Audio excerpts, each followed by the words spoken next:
Buletin Didik 19 Mac bersama saya Khairi Hazwan Muhammad Asri. Assalamualaikum dan salam sejahtera. Siapa sangka di sebalik raut wajahnya yang sentiasa ceria dan tidak lekang dengan senyuman, seorang kanak-kanak dari kampung Ibuk, Kemaman, Terengganu sebenarnya menderita sakit tulang belakang yang kronik. Kanak-kanak orang kurang upaya OKU Nurjanah Nazirah Muhammad Sukri 7 tahun yang hanya boleh mengesot dan bergantung pada papan selaju untuk bergerak antara kanak-kanak yang teruja untuk memulakan sesi persekolahan. Anak kepada pasangan Muhammad Syukri Abdul Rahman 48 tahun dan Siti Suhailah Matno 36 tahun itu dikesan mengidap penyakit saraf tunjang sejak lahir dan menyebabkan tulang belakang Nurjanah Nazirah membengkok hingga dia tidak mampu untuk berjalan. Anak kedua dari dua beradik itu turut mengidap penyakit jantung terbalik. Disebabkan oleh keadaan itu, Nurjanah Nazirah hanya mampu mengesot dan sukar menguruskan dirinya sendiri. Pun begitu, beliau tidak sabar untuk mula memasuki alam persekolahan di tahun 1 Program Pendidikan Khas Integrasi PPKI Sekolah Kebangsaan Ibuk. Bapanya yang bekerja sebagai penjaga stor tidak layak menerima bantuan Jabatan Kebajikan Masyarakat JKM. Walaupun pendapatan bersih RM1,000 sebulan, hanya cukup membeli lampin pakai buang dan keperluan khas lain anaknya. Panjang keluarga lah. Macam saya bagi tahu dia lebih kurang dekat RM1,000 lah balancenya. Lepas bayar hutang-hutang semua macam tu lah. Nasib Nurjanah Nazirah mendapat perhatian ramai hingga ada yang menyerahkan bantuan sebuah kerusi roda khas. Ia bagi kegunaan kanak-kanak istimewa itu bagi memudahkan sesi persekolahannya nanti. Pasukan Kolej Vokasional Keningau berjaya memenangi pingat perak dalam kategori filem pendek di Festival Seni Prague Stars yang dianjurkan secara dalam talian dari 9 hingga 12 Mac yang lalu. Menerusi filem pendek berjudul Dilema yang Terungkai, pasukan ini dapat menyampaikan mesej yang bermakna melalui hasil karya seni mereka. Filem pendek ini secara umumnya berkisarkan stigma masyarakat dan keluarga yang kebanyakannya memandang rendah kemenjadian pelajar-pelajar vokasional. Karya berdurasi 5 minit ini mengisahkan seorang ayah yang tidak yakin dengan masa depan kedua-dua anaknya yang bersekolah di kolej vokasional dan mengambil bidang yang berasingan iaitu otomotif dan kulineri. Keputusan anak-anaknya menyambung pembelajaran di kolej vokasional sering membuat si ayah berasa rendah diri apabila bergaul dengan rakan-rakannya. Bagaimanapun tanggapannya berubah apabila kedua-dua anaknya berjaya menggunakan kemahiran yang dipelajari untuk membantu keluarga. Ternyata kemahiran yang anak-anaknya pelajari di kolej vokasional banyak memberi kemudahan serta manfaat dalam kehidupan seharian. Biarpun ringkas, filem pendek ini memberi pengajaran ibu bapa perlu bersikap lebih terbuka dan berbangga dengan pembelajaran anak-anak di kolej vokasional kerana institusi ini berjaya menghasilkan insan yang berguna dan boleh menyumbang kepada keluarga, masyarakat serta negara.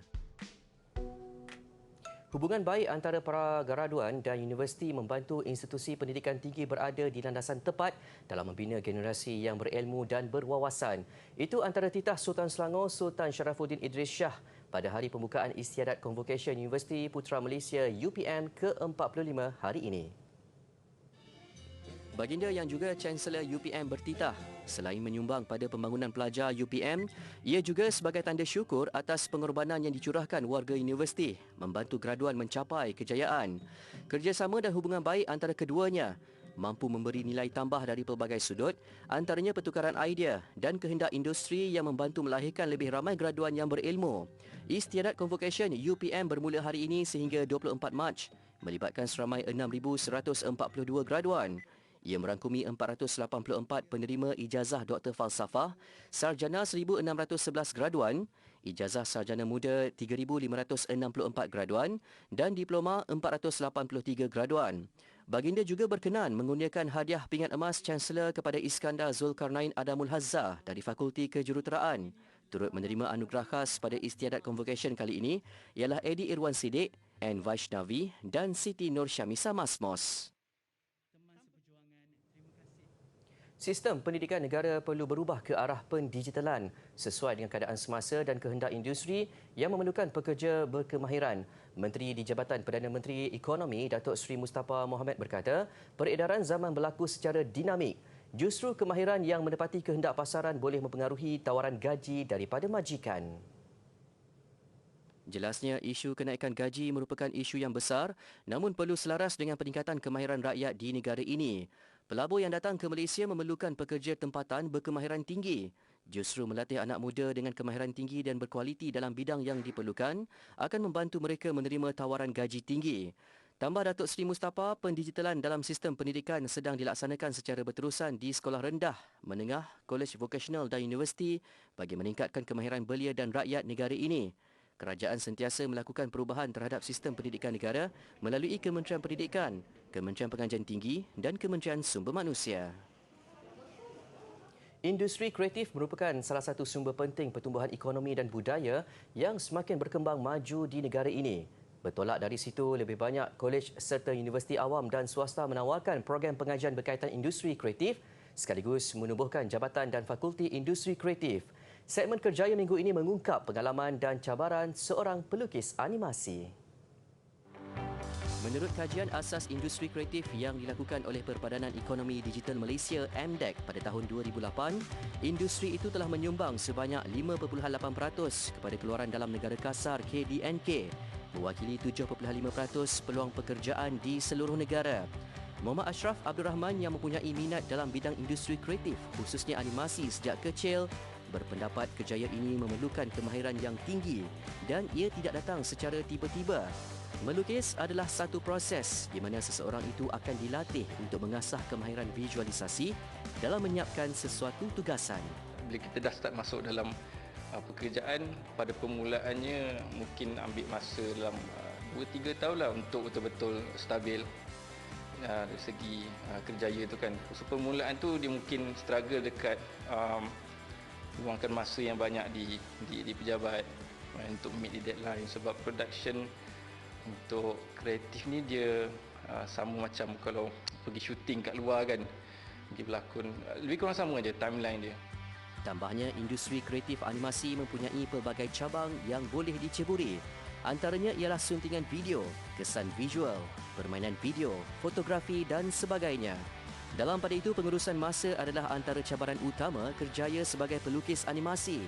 Ini kerana pada permulaan kerjaya, seseorang itu memerlukan masa untuk menyesuaikan diri, mengejar tarikh yang ditetapkan atau deadline sesuatu karya. Dalam animation ni teknologi tu dia keep on growing and growing tu. So akan ada ni teknologi yang kita kena adapt. Kalau kita masih lagi gunakan teknologi yang 10 tahun lepas, productivity mungkin akan lagi slow. Bagi pelajar yang berminat dalam bidang animasi, Muhammad Ashraf menitik beratkan perancangan jangka masa panjang seseorang individu itu sendiri. Pemerhatian dari segi kekuatan dalam mengerjakan sesuatu juga merupakan aspek penting yang perlu diambil kira sebelum menceburi sesuatu bidang.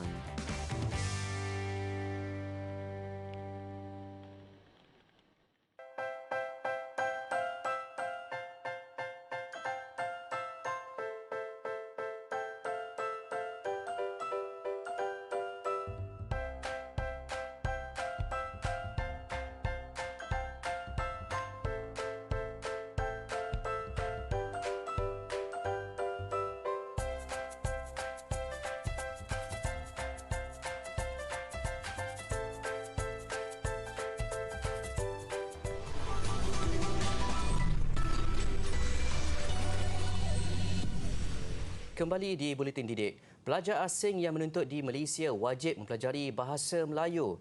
Tegas Perdana Menteri Datuk Seri Ismail Sabri Yaakob, beliau bercita-cita agar bahasa Melayu menjadi bahasa kedua di rantau ASEAN. Saya telah pun memaklumkan kepada Menteri Pengajian Tinggi. Menteri Pengajian Tinggi sudah pun bersetuju bahawa semua pelajar-pelajar asing yang belajar di negara kita mesti mempelajari bahasa Melayu.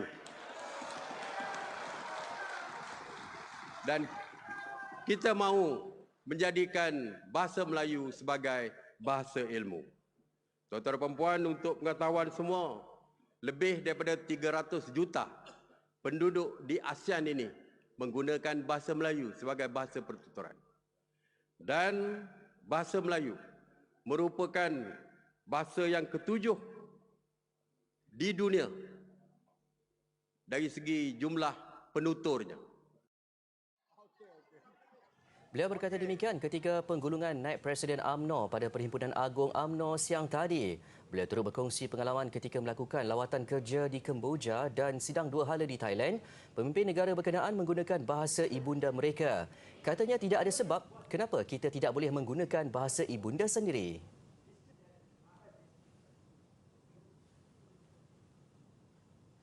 Orang ramai kini boleh membuat janji temu untuk mendapatkan dos penggalak melalui booking management system di aplikasi MySejahtera. Ketua Pegawai Eksekutif Protect Health Corporation Sdn Bhd, Datuk Dr. Anas Alam Faizli berkata, janji temu itu adalah tempahan bermula Isnin ini dan seterusnya. Inisiatif itu bertujuan mempercepatkan vaksinasi dos penggalak dalam kalangan rakyat Malaysia. Menurut Datuk Dr. Anas Alam, proses janji temu yang ditetapkan oleh aplikasi MySejahtera masih diguna pakai. Ia juga selaras langkah kerajaan untuk menarik balik status vaksinasi penuh daripada penerima vaksin prima lengkap iaitu penerima dos 1 dan dos 2 yang tidak mendapatkan dos penggalak selewat-lewatnya 31 Mac ini. Tambah Datuk Dr. Anas Alam, selain dapat memperluaskan akses kepada program vaksinasi sedia ada, langkah itu dapat memastikan fasa peralihan kepada endemik yang akan bermula pada 1 April 2022 dilaksanakan dengan selamat. Orang ramai boleh merujuk laman web Protect Health untuk melihat senarai pusat pemberian vaksin PPV pilihan mereka. Baik, Karnival Seni Warisan di Museum yang dijadual berlangsung pada 24 hingga 26 Mac ini di Museum Negeri Kedah Alostar. Kesempatan terbaik buat mereka yang ingin mengetahui sejarah negeri Kedah. Ia juga diadakan sempena sambutan Jubili Emas Persatuan Seni Silat Cekak Malaysia Cawangan Kedah. Majlis mempromosi Karnival Seni Warisan di Museum berlangsung ringkas tetapi meriah di bangunan Persatuan Seni Silat Cekak Malaysia Shah Alam pagi tadi. Demo seni silat cekak turut disajikan membabitkan pesilat lelaki dan wanita menampilkan kepantasan seni gerak silat dan pertarungan yang menggunakan senjata. Bila kita buat event ni, kita akan bawa benda-benda yang daripada lama, Kedah tua, cara-cara ada event memanah, ada silat, pencak-pencak silat bukan silat cekak saja. Jadi ada silat cekak yang lain, ada cara membuat keris, membuat pending, busana Melayu. Jadi benda-benda yang lama yang kita warisan kita. Jadi warisan kita yang dulu kita dah lupa. Bagi Presiden Persatuan Seni Silat Cekak Malaysia, Datuk Maidin Kadir Shah, seiring dengan perkembangan silat cekak sejak 57 tahun lalu di Malaysia, Persatuan juga melakukan pelbagai inisiatif dalam menyampaikan info dan pembelajaran kepada anak-anak muda khasnya. Ia juga antara platform untuk mengeratkan hubungan sesama ahli. Kita ada kelas online. Maka kita ada modul mengajar anak-anak melalui online. Ya, jadi melalui online ni kita ada anak-anak di seluruh negara. Kita ada modul untuk belajar iaitu umur 7 tahun hingga 12 tahun. Jadi pakej ini sangat menarik dan memberi minat kepada anak-anak kita supaya dapat mengenali dan mempelajari silat cekak seawal umur 7 tahun. Dan kepada mereka yang ingin mengetahui lebih dalam perkembangan seni silat cekak yang sememangnya berasal dari Kedah, pastinya tidak akan melepaskan peluang mengunjungi Karnival di Museum selama 3 hari di Museum Negeri Kedah pada 24 hingga 26 Mac ini.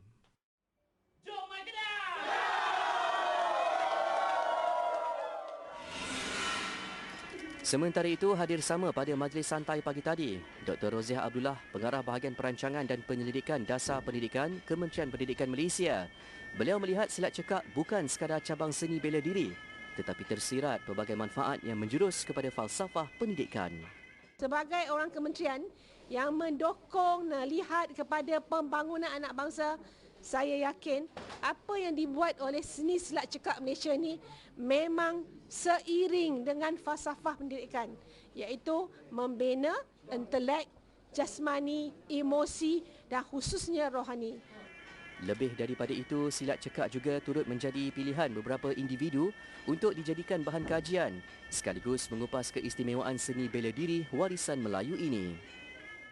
Silat cekak ni pun dia ada tesis. Ada 6 orang telah buat tesis PhD atas aktiviti silat cekak. Ini menunjukkan bahawa silat cekak ni relevan seawal remaja untuk mendidik pemikiran dan fizikal murid hinggalah pemikiran yang berada pada peringkat PhD. Dinasti Mughal berpusat di Delhi, India dan memerintah di antara abad ke-16 hingga ke-19. Dinasti Mughal mewah dengan barangan kemas dan dihiasi dengan batu-batu permata yang bernilai seperti berlian, delima dan mutiara. Mari kita lihat contoh kemewahan tersebut dengan artifak kita pada hari ini. Artifak kita adalah sarpeh atau perhiasan turban. Sarpeh bukan sahaja berfungsi sebagai perhiasan turban, malah ianya merupakan salah satu tanda kebesaran, sebuah pengiktirafan pemerintah kepada golongan bangsawan yang sudah berbakti kepada dinasti. Ini merupakan perhiasan turban yang berbentuk satu pelepah. Sarpeh ini dihiasi dengan batu berlian dan batu-batu permata yang lain yang berwarna-warni. Kepentingan sarpeh dapat dilihat pada lukisan mini ini. Lukisan ini memaparkan pemerintah Aurangzeb yang menyampaikan sarpeh kepada pegawainya, dan pengiktirafan seperti ini amatlah bernilai, mewah dan meningkatkan status si pemakainya.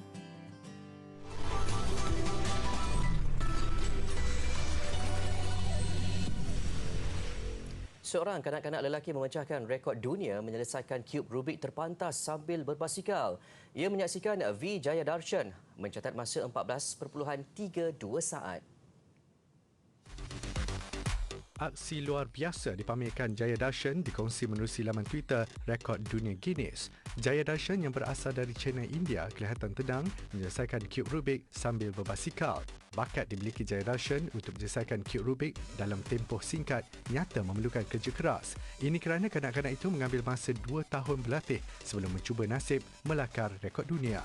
Sebelum ini, Jayadarshan memegang rekod dalam Asia Book of Records iaitu menyelesaikan 60 cube Rubik dalam tempoh 30 minit dengan menggunakan sebelah tangan. Sebuah buku komik edisi pertama Marvel dijual pada harga lebih 2.4 juta dolar Amerika atau 10.63 juta ringgit. Menurut Ketua Pegawai Operasi Komik Connect Vincent Zurzolo, buku komik itu adalah satu daripada 3 buku komik yang menjadi buruan pengumpul buku komik. Buku itu dijual menerusi satu lelongan secara dalam talian oleh syarikat yang berpengkalan di New York, Amerika Syarikat itu. Harga sebenar yang ditawarkan ialah $2,427,800 Amerika. Identiti pembelinya tidak didedahkan. Edisi pertama buku komik Marvel atau tajuk sebenarnya Marvel Comics nombor 1 diterbitkan pada tahun 1939. Buku itu mengetengahkan watak seperti Submariner dan versi asal Human Torch yang kemudiannya turut digunakan sebagai anggota Marvel Fantastic Four. Daripadanya pelbagai siri komik Marvel, filem, rancangan televisyen dan permainan video telah diterbitkan.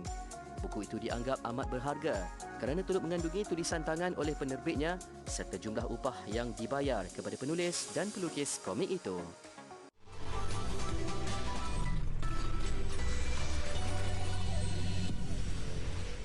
Sukan Badminton All England. Daripada 3 wakil negara yang beraksi pada peringkat suku akhir semalam dan awal pagi tadi, hanya tinggal Lee Zijia meneruskan kemarahan Malaysia ke separuh akhir. Apa yang pasti, misi Zijia untuk mempertahankan kejuaraan kian bersemarak selepas mengalahkan pilihan kedua dari Jepun, Kento Momota. Lee Zijia menampilkan keyakinan yang luar biasa apabila cuma mengambil masa 14 minit menewaskan Kento Momota 21-7 pada set pertama. Bagaimanapun, Momota bangkit pada set kedua apabila menang 21-13. Meskipun tampak goyah pada awal set penentuan, Zijia kembali memperkemaskan rentak permainan. Momota nyata hilang arah apabila menerima asakan berterusan Zijia menyaksikan bekas pemain nombor 1 dunia itu akur dengan kekalahan 11-21. Pada separuh akhir lewat malam nanti, Zijia selaku pilihan ke-6 akan berdepan pemain muda India Lakshya Sen. Kecermelangan Zijia gagal dituruti bergu campuran Tan Kian Meng dan Lai Peijing. Bertemu pasangan pilihan kedua dari China Zheng Siwei dan Huang Yaqiong pada satu lagi aksi suku akhir. Gandingan negara yang diletakkan pilihan ke-7 ternyata sukar memecah kombinasi mantap lawan apabila tewas mudah 15-21 dan 15-21 dalam masa 37 minit.